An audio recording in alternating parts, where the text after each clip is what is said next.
Hey everyone, let's have a quick chat about Jon Ronson's So You've Been Publicly Shamed.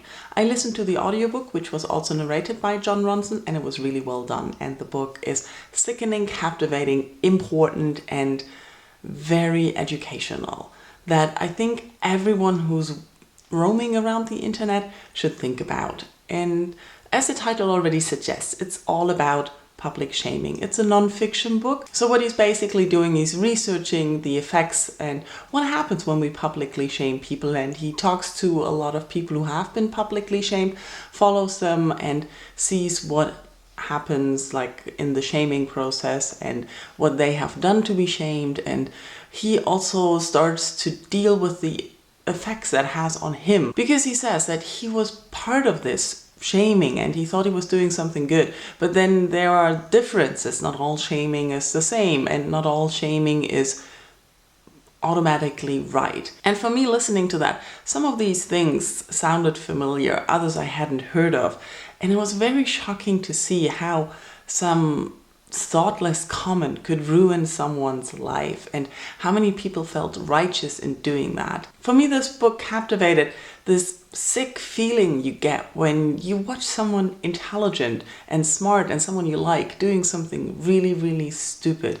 And it can be the person who said the stupid thing or the person who went rampant on the internet, really attacking someone for no reason at all. Here on book 2, we have seen this happen a lot before as well. People get attacked and everybody gets carried away. It's this group mentality that I personally am rather scared of, no matter where I meet it.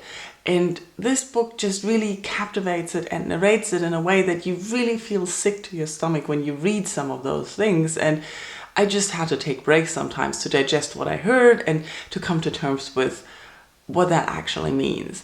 And partly I think he has points where he says, like, I think it can have an effect. Twitter used to be a good place, but it has turned into this place.